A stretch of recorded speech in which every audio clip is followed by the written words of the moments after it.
अगर आप में डेडिकेशन है, पैशन है और सबसे बड़ी चीज़ ये है कि अगर आप हार्ड वर्क करने को तैयार हैं तो आप यूपीएससी क्वालिफाई कर सकते हैं। जो गांव से निकलने वाले लोग होते हैं, शहर के लेवल के जो बच्चे होते हैं, वहाँ तक पहुँचने में हमें 2-3 साल लग जाते हैं। हर एग्जाम बहुत आसान है। UPSC is not the end of life. UPSC सब कुछ नहीं है। अगर आप आईएएस भी बन जाते हो but you are not going to enjoy your life तो आप बहुत जल्दी बोर हो जाओगे। लाखों छात्रों का भविष्य आपके कंधों पर सर, उस दबाव को आप कैसे संभालते हैं सर? हाँ, ये बड़ा प्रेशर वाला क्वेश्चन है। आज हमारे साथ वे शख्स हैं जिनकी किताबों ने लाखों स्टूडेंट के सपने को हकीकत में बदलने की राह दिखाई है। साइंस एंड टेक्नोलॉजी एनवायरनमेंट के महारथी डॉक्टर रवि अग्रवाल सर, आपका हमारे पॉडकास्ट में बहुत बहुत स्वागत है सर। Thank you. तो सर आइए हम शुरू करते हैं। सर, आपके सफर प्रेरणादायक रहे और आप इस क्षेत्र में सर कैसे आए? फिलहाल मैंने कभी सोचा नहीं था कि मैं इस प्रोफेशन में आऊँगा। जी सर। इट्स ऑल सर्कमस्टांसेस कुछ ऐसी थी और शायद आप ये कह सकते हो कि मैं टीचरों से बड़ा मोटिवेट भी रहा। जी सर। मुझे याद है जब मेरे टीचर्स पढ़ा के जाया करते थे तो मैं उनकी कॉपी किया करता था। याद है कि जब कभी टीचर स्कूल में नहीं भी आते थे तो मुझे कहते भी थे कि आप मेरी क्लासेस ले लो, ये चीज़ें हैं। तो थोड़ा बहुत मुझे अच्छा लगता था बट कभी सोचा नहीं था कि I will come in this profession like teacher type. मेरी प्लानिंग थी कि मैं पढ़ लिख के विदेश निकल जाऊंगा और साइंटिस्ट वगैरह टाइप का जॉब करूंगा। पर घर की कुछ कंडीशंस ऐसी थी, my father was not ready to go बाहर, है ना, बाहर जाने के लिए। तो आई थॉट कि टीचिंग में धीरे धीरे मुझे इंटरेस्ट आ रहा था, यूपीएससी की मैं क्लासेस ले रहा था, बच्चे मुझे सुन रहे थे, तो वो कहीं ना कहीं एक ऑटोमेटिक ऐसी सिचुएशन या कह लो स्टार फैक्टर जो होता है वो मुझे धीरे धीरे लेता चला है।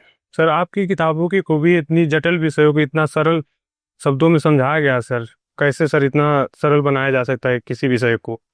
देखो, मेरा जो सब्जेक्ट है वो साइंस एंड टेक है। जी सर। ओके। और मैं यूपी का रहने वाला हूँ, बेसिकली गोरखपुर का। तो मैंने एक चीज़ देखी कि साइंस में सबसे बड़ी चीज़ क्या है, बेसिक प्रॉब्लम बहुत ज़्यादा है। काफ़ी स्टूडेंट्स ने मुझे बोला कि सर हर सब्जेक्ट की किताबें हैं, हिस्ट्री है, पॉलिटी है, ज्योग्राफी है, every subjects available, even NCERT है, पर टेक की कोई ऐसी बुक नहीं आती है। तो मैंने फर्स्ट टाइम सोचा अच्छा चलो कभी करूँगा, लेकिन उस बुक को लिखने में जो आज आप देख रहे हो जो मैगरा हिल से पब्लिश हो रही है, शायद उसको लिखने में मुझे 10 साल लगे। और सबसे बड़ी चीज़ मैंने किया कि स्टूडेंट्स ने जब बोला कि सर इस पैराग्राफ में कॉम्प्लेक्सिटी है, तो मैं उसे और सिंपल करता गया। तो एक पूरा एक ऑर्डर है जो चला है। तो सर आप सालों से ब्यूरोक्रेट्स को बनते हुए देख रहे हैं। आज के समय सर यूपीएससी निकाला सिर्फ मेहनत का खेल है या किसी पीछे कोई डार्क सीक्रेट वाला फैक्टर है जो कैमरे पर कोई नहीं बोलता सर? यही बोलूँगा कि यूपीएससी कोई शॉर्टकट नहीं है और यूपीएससी नीड हार्ड वर्क। और अगर आप में डेडिकेशन है, पैशन है और सबसे बड़ी चीज़ ये है कि अगर आप हार्ड वर्क करने को तैयार हैं तो आप यूपीएससी क्वालिफाई कर सकते हैं। मैं खासतौर से उन बच्चों के लिए ज़रूर बोलूँगा जिनका बेसिक एजुकेशन बहुत अच्छा नहीं रहा, क्योंकि मैं समझ सकता हूँ, मैं भी कुछ गोरखपुर एरिया से थोड़ा ग्रामीण क्षेत्रों से रहा। शुरुआत मेरे बेसिक स्टडीज़ कुछ ऐसे हुए जहाँ भी चीज़ें मुझे समझ में आती कि हम जो गांव से निकलने वाले लोग होते हैं उनका बेसिक बहुत कमज़ोर होता है। शहर के लेवल के जो बच्चे होते हैं वहाँ तक पहुँचने में हमें 2-3 साल लग जाते हैं। तो वो चीज़ें कहीं ना कहीं हैं जो एक ग्रामीण पृष्ठभूमि के बच्चों के लिए थोड़ी सी दिक्कत करती हैं। लेकिन ये नहीं कहूँगा इट इज़ इम्पॉसिबल। अगर बच्चा हार्ड वर्क करने को तैयार है तो हर एग्ज़ाम बहुत आसान है। UPSC also need a hard work. तो सर कोई जैसे बच्चा यूपीएससी की तैयारी करना चाहता है तो लगभग सर कितना खर्च आता है और क्या सर करे कि वो 1-2 साल में, जैसे हम आजकल के ब्यूरोक्रेट्स को देख रहे हैं रील में, तो क्या ऐसा करे कि सर 1-2 साल मैक्सिमम टाइम में कोई बच्चा ग्रामीण स्तर से निकल के अपना लाइफ सेट कर ले सर? ब्यूरोक्रेट्स की बात करें और ग्रामीण पृष्ठभूमि के बच्चों की बात करें तो मैं ज़रूर बोलूँगा इवन नॉट फॉर ग्रामीण पृष्ठभूमि, लेकिन शहरों में भी मैंने देखा कि जो बच्चे तैयारी कर रहे हैं, इवन मैं तो आईटी दिल्ली कैंपस में रहा, तो मैंने आईटी दिल्ली में भी देखा कि जब बच्चा ग्रेजुएशन कर रहा है, इवन अभी जस्ट वो बीटेक ज्वाइन कर रहा है और सेकेंड ईयर से ही वो यूपीएससी की तैयारी शुरू कर देता। ठीक है। अब ग्रामीण पृष्ठभूमि के बच्चों में एक चीज़ मैंने कमी देखी है कि अभी वो सोचते हैं हम ग्रेजुएशन कर लें, उसके बाद हम या तो दिल्ली जाएंगे या तो हम प्रयागराज जाएंगे, उसका प्रिपरेशन स्टार्ट करेंगे। तो कहीं ना कहीं हम ग्रामीण पृष्ठभूमि के बच्चे थोड़ा सा तो पीछे 2-3 साल वैसे ही हो जाते हैं, क्योंकि हमें वो अपॉर्चुनिटी मिलती जो शहरों में रहने वाले लोगों को मिल जाती है। तो ये शहर के बच्चे गांव से 2-3 साल ऑलरेडी आगे होते हैं और इसके पीछे ये नहीं है कि दे आर वेरी टैलेंटेड, इसके पीछे ये है कि उनके पास रिसोर्सेज अवेलेबल है। तो ये एक डिफरेंस जो है वो गांव और शहरों में तो है। अब अगर किसी को यूपीएससी की प्रिपरेशन करनी है तो पहले तो अब तो फिलहाल जागरूकता बहुत ज़्यादा हो गई है। अब गांव के भी बच्चे जो हैं वो 12 के बाद इन चीज़ों को समझ रहे हैं और उन्होंने बेसिक किताबें पढ़नी शुरू कर दी हैं। तो अब सही है। इवन इसके पीछे जैसे आप इस पॉडकास्ट पे हो, आप मुझसे मिल रहे हो, तो ये चीज़ें जब बच्चों के पास तक जाएंगी तो डेफिनेटली इसका फ़ायदा उनको होगा कि गांव के बच्चों को भी अब ये समझ है ना, कि मतलब तैयारी कैसे करनी है, एनसीईआरटी से चीज़ें कैसे स्टार्ट करनी है, स्टैंडर्ड बुक्स कौन कौन सी होती हैं। अब रही बात इसमें कितना समय लगता है, तो ये डिपेंड करता है उस स्टूडेंट्स पे, वो कितना हार्ड वर्क कर सकता है, उसकी बेसिक कितने अच्छे हैं, उसके पास गाइडेंस कैसे मिल रहे हैं। अगर आपको एक राइट गाइडेंस राइट टाइम में मिल जाए, आपकी अंडरस्टैंडिंग सही से हो जाए, यूपीएससी में क्या चाहिए, आप बेसिक को ठीक से उठाते हैं, सो आपके लिए डिफिकल्ट नहीं है। लेकिन फिर भी बोलूँगा कि गांव के बच्चों को थोड़ा समय लगता है। और सबसे बड़ी चीज़ जो मैं स्टूडेंट्स को बार बार कहता हूँ कि अगर स्टूडेंट्स जिस प्रिपरेशन को कर रहा है, अगर इस सब्जेक्ट को, इस प्रिपरेशन को समझ ले, ठीक है, तो UPSC is not a tough game, मतलब it's just a cup of tea, क्योंकि यूपीएससी में syllabus are not defined. Okay, तो अगर बच्चे को सिलेबस की समझ आ जाए और बच्चा ऐसी जगह पे पहुंच जाए जहाँ पे उसे राइट गाइडेंस मिल सके और उसके हिसाब से उसकी अंडरस्टैंडिंग हो, क्योंकि हर बच्चे की ज़रूरत अलग होती है, हर बच्चे का बैकग्राउंड अलग होता है, तो हर बच्चे को हिसाब से उसकी रिक्वायरमेंट मिलनी चाहिए। तो इन चीज़ों के बेस्ड होकर अगर देखें तो यूपीएससी में या किसी स्टेट पीसीएस को निकालना आसान होगा। तो सर आप हमेशा मुस्कुराते रहते हैं और क्लास में इतनी एनर्जी रखते हैं, लेकिन क्या कभी ऐसा पल आया है जब आप खुद एक रवि अग्रहरी अंदर से हारा हुआ महसूस कर रहे हैं? अपने इस फेज को आपने कैसे संभाला सर? देखो, ये बहुत चैलेंजिंग है मेरे लिए और हमेशा ही होता है। जब रिजल्ट्स आते हैं तो ये मैं बहुत फील करता हूँ। बहुत सारे ऐसे बच्चे हैं जो अच्छे होते हैं, जिन्हें मैं एक्सपेक्ट करता हूँ कि they will give me results, और जब वो रिजल्ट्स नहीं आते हैं then I feel very bad. लेकिन मैं सिर्फ उन बच्चों के लिए सिर्फ एक हौसला ही बढ़ा सकता हूँ, उनको आत्मविश्वास ही बढ़ा सकता हूँ। मेरे पास ऐसे बच्चों के भी उदाहरण हैं जिन्होंने लास्ट टाइम में सिलेक्शन लिया, ऐसे भी हैं जिन्होंने सिलेक्शन नहीं लिया। मैंने हमेशा उनको बोला कि आपको यूपीएससी में सफल नहीं होना है, आपको लाइफ में सफल होना है। और आप सिर्फ ये मान के चलो कि UPSC is not the end of life. UPSC सब कुछ नहीं है। आप किसी भी प्रोफेशन में रहकर अगर कुछ करना चाहते हैं राष्ट्र के लिए, परिवार के लिए, समाज के लिए, तो आप कर सकते हैं। मंजिल मिले या ना मिले गम नहीं, पर मंजिल की राह पे अपना कारवां तो है। अगर 600 सीट्स हैं, अगर 5 लाख बच्चे देते हैं, तो ये अंडरस्टूड है कि सिर्फ 600 को ही सेलेक्ट होना है। और अगर मान लो 6 अटैम्प्ट किसी बच्चे को देना और एवरेज 700 सीट्स आती हैं, तो उसको पूरी लाइफ में, अपनी टाइम में सिर्फ 4000 से 5000 बच्चे सेलेक्ट होते हैं। और मैं इस चीज़ को मानता हूँ कि जो यूपीएससी का बच्चा है वो बहुत मैच्योर होता है और इन चीज़ों को जानता है, तो काफ़ी हद तक तो बच्चा ऑलरेडी मेंटली प्रिपेयर होता है। लेकिन ये चीज़ थोड़ा तो आहत करती है, क्योंकि मेरे बच्चे हैं और थोड़ा अगर मैं इन्हें सफल नहीं देखता हूँ तो थोड़ा तो दुख मुझे भी होता है। लेकिन उस समय मैं जानता हूँ बच्चों को सबसे ज़्यादा ज़रूरत अपने टीचर्स की होती है, अपने पेरेंट्स की होती है। तो हम पूरा कोशिश करते हैं कि उनसे, बच्चों से और बात करें, उनसे जुड़ सकें, उनके साथ बैठ सकें, उनके साथ समय बिता सकें।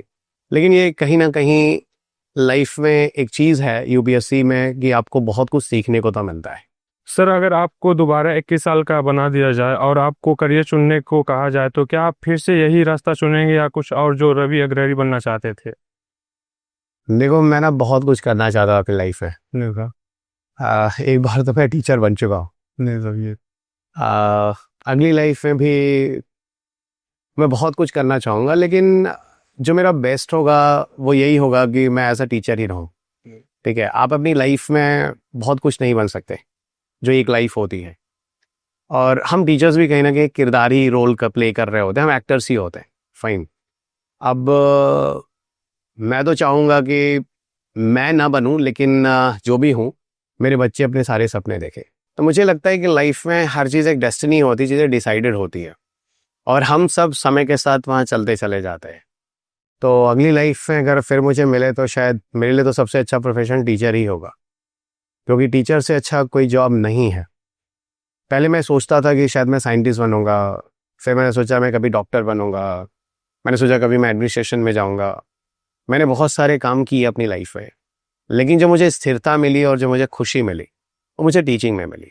और मैं आज भी कहता हूँ बच्चों से कि आपको आईएएस बनना है, आपको क्या करना है, इट डज नॉट मैटर। ये मैटर करता है कि आप किसको एंजॉय कर रहे हो। अगर आप आईएएस ही बन जाते हो but you are not going to enjoy your life, मतलब you are not going to enjoy your jobs, तो आप बहुत जल्दी बोर हो जाओगे। तो सर क्या कभी बचपन में या कॉलेज के दिनों में ऐसा लगा था कि आप लाखों युवाओं की किस्मत बदलने वाले हैं सर? मुझे कभी नहीं पता था, ये डेस्टिनी है जो ईश्वर ने डिसाइड किया। मैंने तो बोला ही, मैं तो बहुत इस प्लान में था कि मैं आईटी से पढ़कर कुछ साइंटिस्ट वगैरह काम करके मैं तो विदेश निकल जाऊंगा। पर शायद सर्कमस्टांसेस ऐसे थे कि मैं यूपीएससी पढ़ा रहा था दिल्ली में। जब से मैं गया 2003 से मैं क्लासेस ले रहा था, तो शायद मेरी माँ है नहीं, तो मुझे लगा कि शायद I should have to give my maximum time to my father, ठीक है। और मुझे लगा कि he will very happy in US या कहीं और, तो मुझे लगा इंडिया में रुकना चाहिए। और तब तक मैं एक टीचर था और मैंने काफ़ी काम भी किया था, तो आई फाउंड लाइक कि मुझे मज़ा आ रहा था पढ़ाने में। तो मैं धीरे धीरे इस प्रोफेशन में रहा और शायद करते करते मेरी डेस्टिनी थी, मैं यहाँ तक पहुँच गया। जब आप इस मुकाम पर हैं तो आप अपने माता पिता या परिवार का कौन सा संघर्ष सबसे ज़्यादा याद करते हैं जिसे आप कभी बयान नहीं कर पाए? फ़िलहाल तो हर शख्स अपने पेरेंट्स को ही देखता है जब से वो बड़ा हो रहा होता है। तो शुरुआत में तो मेरी माँ ने बड़ी हेल्प की मुझे, और शी वॉज़ वेरी इंटेलिजेंट, वो मुझे पढ़ाती भी थी। और मेरा इंग्लिश, मेरा संस्कृत उसी ने इम्प्रूव किया था, क्योंकि फादर के पास इतना टाइम नहीं होता था। वो उस ज़माने में एक स्टीम इंजन हुआ करता था। मेरे फादर जो है वो स्टीम इंजन, वो गाड़ियाँ चलाते थे, तो वो 5-5 दिन 6-6 दिन मालगाड़ी वगैरह भी लेकर जाते थे, तो आते नहीं थे। तो बड़ा अजीब सा था, मतलब मेरा मैक्सिमम टाइम तो छोटे पे मेरी मदर के साथ ही मेरा गुजरा। और बड़ी अच्छी लेडी थी, बड़ी पवित्र लेडी थी, बड़ी धार्मिक लेडी थी, पर बड़ी जल्दी एज में वो उनकी डेथ हो गई। बाद में तो मैं बोलूँगा मेरे फादर ने ही चीज़ें मैनेज की हैं, किसी भी तरह से उन्होंने हम लोग को पढ़ाया, इस लेवल पे पहुँचाया। और आगे चल के I will contribute everything to my wife. उन्होंने मुझे बड़ा सपोर्ट किया, मैं उन्हीं की वजह से घर को छोड़ के बाहर जा पाता हूँ, पढ़ाई कर पाता हूँ। और शायद मेरे परिवार को बांधने का, मेरे फादर को, मुझे, मेरे बच्चों को, तो उसके लिए I thanks to my wife. अगर वो नहीं होती तो शायद मेरे फादर मेरे साथ ही रहते हैं, मतलब मैं उनके साथ रहता हूँ और हम सब नोएडा में ही रहते हैं, और सी मैनेज्ड एवरीथिंग वेरी वेल, ठीक है। तो मैं अपने फादर, अपनी मदर, उसके बाद फादर और अब तो अपनी वाइफ, इन सबको मैं कंट्रीब्यूशन अपनी लाइफ के सक्सेस के पीछे दूँ। और सबसे बड़ा मेरे स्टूडेंट्स हैं जिन्होंने मुझ पर ट्रस्ट किया, क्योंकि अगर मैं 25 साल से इस प्रोफेशन में हूँ, आज मेरी 10वीं 11वीं एडिशन की किताब साइंस टेक की आ रही है, 4th एडिशन एनवायरमेंट की आ रही है, तो ये चीज़ें कहीं ना कहीं मेरे स्टूडेंट्स ने ही इनको लाइक किया है, इन्होंने मुझे भरोसा किया है। तो at last I specially thanks to my students, जिनको मैंने अपना परिवार माना है, जिन्होंने मेरे ऊपर विश्वास दिखाया है। लाखों छात्रों का भविष्य आपके कंधों पर सर, क्या कभी आपको उस जिम्मेदारी का डर सताता है और उस दबाव को आप कैसे संभालते हैं सर? हाँ, ये बड़ा प्रेशर वाला क्वेश्चन है, और ये नेचुरल है, प्रेशर तो होता है। और इंडिया जैसे कंट्री में जहाँ पॉपुलेशन इतना ज़्यादा है और हर बच्चा कहीं ना कहीं जॉब्स ढूंढ रहा है, तो ये प्रेशर तो सिर्फ मेरे ऊपर ही नहीं है, ये तो राष्ट्र के ऊपर भी है। और यहाँ मैं यही कोशिश करता हूँ कि हर बच्चों को, कि आप अगर यूपीएससी की प्रिपरेशन कर रहे हैं तो you must have to be your B plan. अगर जैसे कोई बच्चा मिलता है जो अभी ग्रेजुएशन कर चुका है, तो मैं कहता हूँ यार तैयारी हो रही है, अच्छी बात है, और थोड़ी मेहनत ज़्यादा कर लो, एमए भी कर डालो, एमएससी भी कर डालो, एक नेट का एग्ज़ाम भी दे डालो। तो जितने भी बच्चे होते हैं, मैं हर किसी से बोलता हूँ कि यूपीएससी की प्रिपरेशन करने वाले बच्चों को बी प्लान जरूर रखना चाहिए, क्योंकि जब बी प्लान होता है ना, तो इंसान फुल एनर्जी के साथ अपनी एनर्जी लगाकर यूपीएससी दे सकता है। क्योंकि मैंने देखा कि 2 साल 3 साल 4 साल जब बच्चे का सिलेक्शन नहीं होता है और उसने ग्रेजुएशन के बाद कुछ नहीं किया होता है, तो उसके दरवाजे उसे बंद होते दिखते हैं, ठीक है। और कहीं ना कहीं निगेटिव एनर्जी आ रही होती है, इट्स अ नेचुरल, क्योंकि समाज का दबाव होता है, वो देख रहा होता है हमारे पेरेंट्स बूढ़े हो रहे हैं, अब हमारे ऊपर लायबिलिटीज़ बढ़ रही हैं, तो ये बहुत मतलब कॉमन है। तो यहाँ मैं हर बच्चों को क्लास में भी बोलता हूँ, लाइफ में भी बोलता हूँ, you must have to keep your B plan always B, जो आपको हमेशा सेफ रखेगा।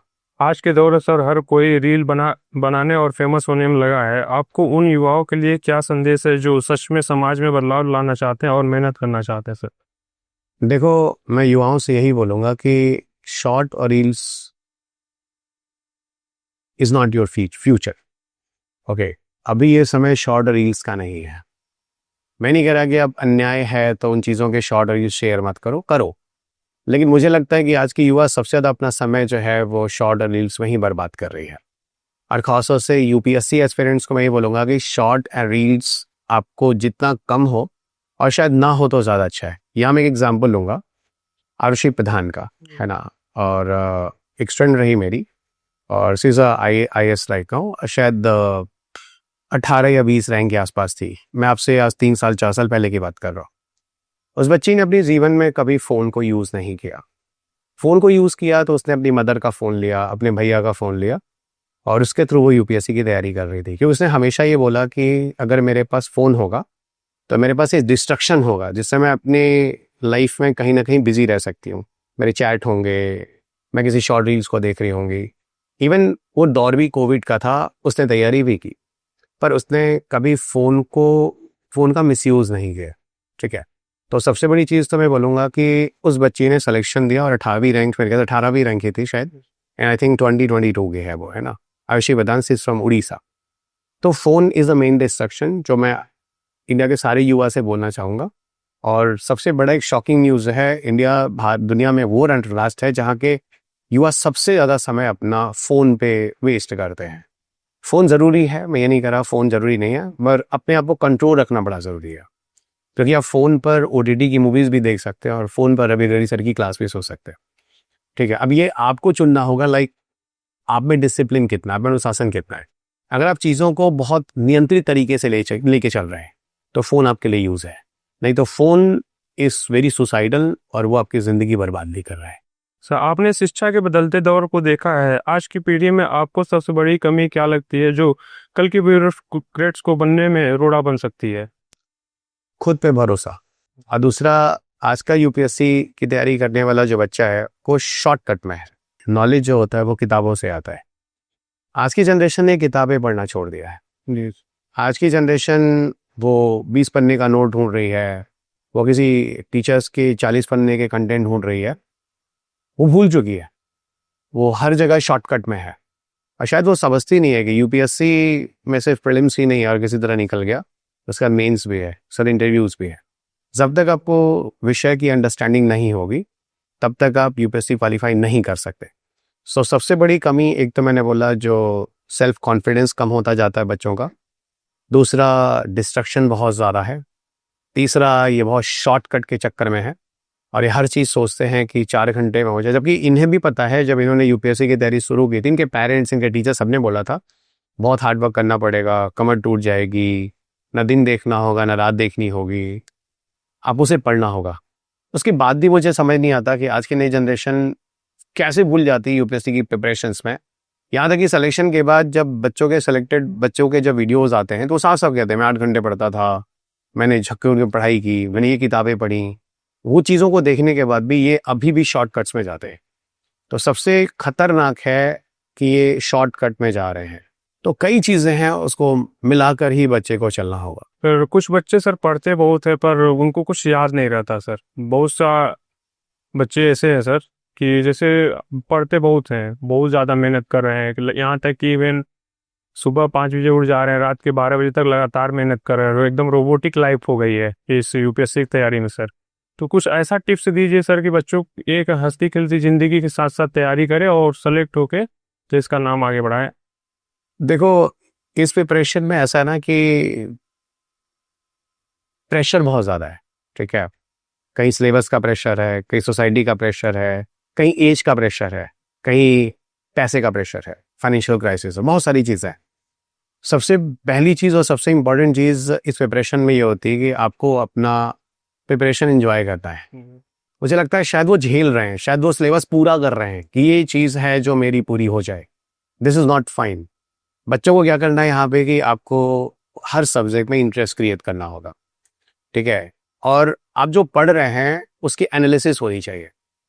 आप सिर्फ पढ़ रहे हैं गॉट इट, पर आपने एनालाइज नहीं किया खुद में कि इसमें कहाँ पे कमी है, हमें क्या करना चाहिए।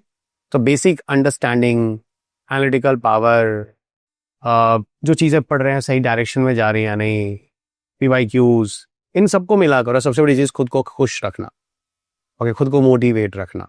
ठीक है, वो चीज़ें कभी यहाँ ख़त्म नहीं होनी चाहिए। नहीं तो ये प्रिपरेशन ऐसी होती, मैंने देखा जहाँ पर 1 महीने के लिए बच्चा बहुत मेहनत कर रहा है, फिर रुक जाता है, स्टॉप। उसे ये लगता है या तो मैं नहीं कर पाऊंगा, या तो लगता है इट्स वेरी बोरिंग।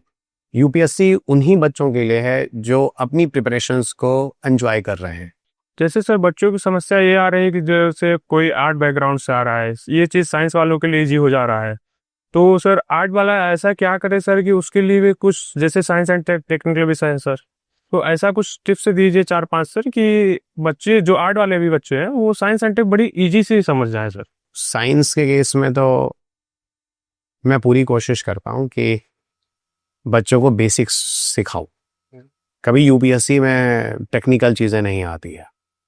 और रही बात आर्ट वाले बच्चों की, कि आर्ट वाले बच्चों को ज़्यादा सिलेक्शन नहीं है, ऐसा बिल्कुल नहीं है। आर्ट के बच्चे बहुत करते हैं, बहुत अच्छा पढ़ते हैं, बस थोड़ा सा गाइडेंस की कमी होती है। और थोड़ा सा ये कह सकता हूँ कि थोड़ा सा एक फियर फैक्टर है, शायद माहौल का ऐसा है, या ऐसा साइकोलॉजी है जो बना दी गई कि आर्ट के बच्चे इंटेलिजेंट नहीं होते।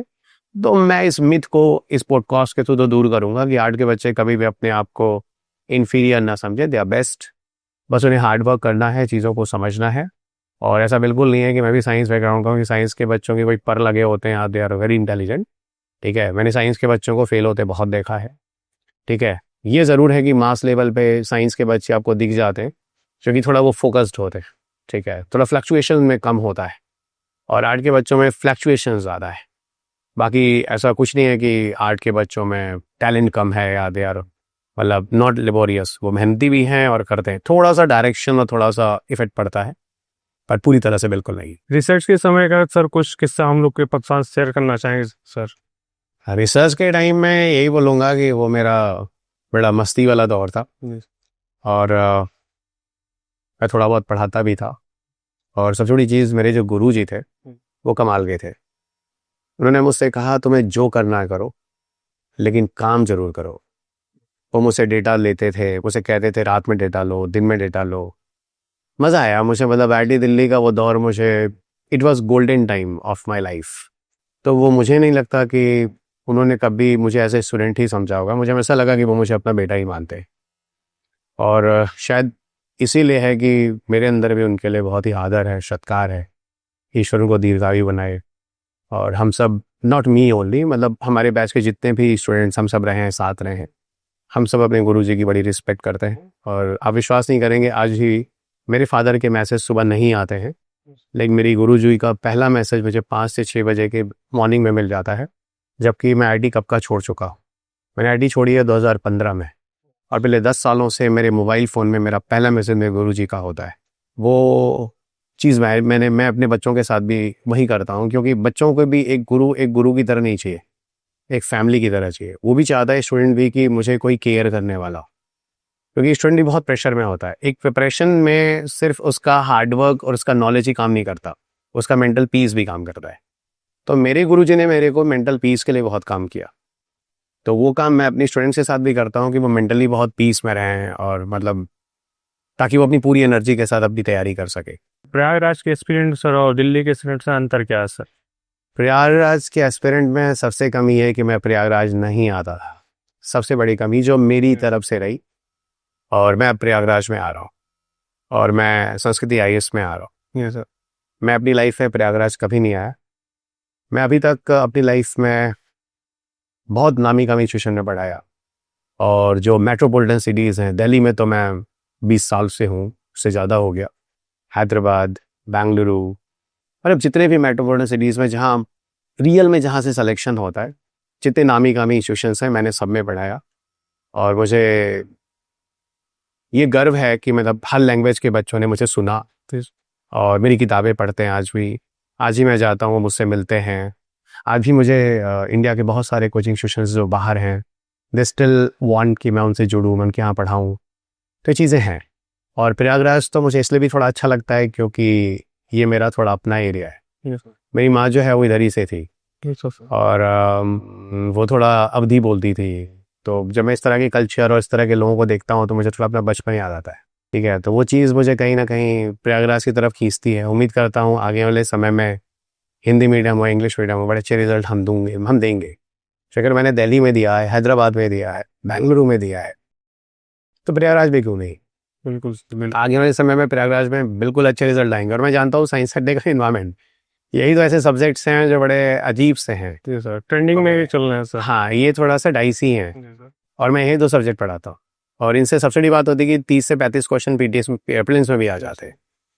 तो मैं कोशिश कर रहा हूँ, मेरी किताबें भी आती हैं, मेरे वीडियोस भी आते हैं, लेक्चर्स भी आते हैं, करूँगा, अच्छा करूँगा, कर रहा हूँ। तो सर कुछ थोड़ा सा फनी क्वेश्चन है सर, और एक्सपीरियंस के डिमांड थे सर, और बहुत से लोगों को नहीं पता है सर। तो सर आईएएस बड़ा है आईपीएस सर? फनी। देखो, सर। चीज़ें तो दोनों ही अच्छी हैं, आप हम्म। क्या करना चाहते हैं। ओके, अगर आप हायरार्की वाइज देखेंगे, पावर वाइज देखेंगे, तो आईएएस इज गुड, ठीक है। और अगर आप अपने पैशन वाइज देखेंगे तो कुछ बच्चों का आईपीएस होता है, समबडी इज लाइक एवन वर्दी ऑल्सो, उनको 2 जॉब्स बोथ आर सेम। अगर आपको काम करना है तो बोथ आर सेम। अगर हायरार्की पब्लिक एडमिनिस्ट्रेशन के हिसाब से देखना है तो IAS always above then IPS, क्योंकि आप जिंदगी में आईपीएस होकर भी डीजीपी हो जाएंगे तो भी काम तो आपको होम सिक्योरिटी के अंदर ही करना पड़ेगा, और होम सिक्योरिटी का आईएएस ऑफिसर होता है। जी सर। तो IAS is always IAS. Sir आपसे बात करके ऐसा लग रहा है जैसे सर किसी अंधेरे कमरे में कोई खिड़की खोल के चला गया हो सर। तो सर चलते चलते सर मैं बस यही बोलना चाहूँगा कि कर्म में अगर सच्चाई हो तो कर्म कहाँ तक निष्फल होगा, आज नहीं तो कल होगा, हर संकट का हल होगा सर। राम सर, बहुत बहुत धन्यवाद सर, थैंक यू।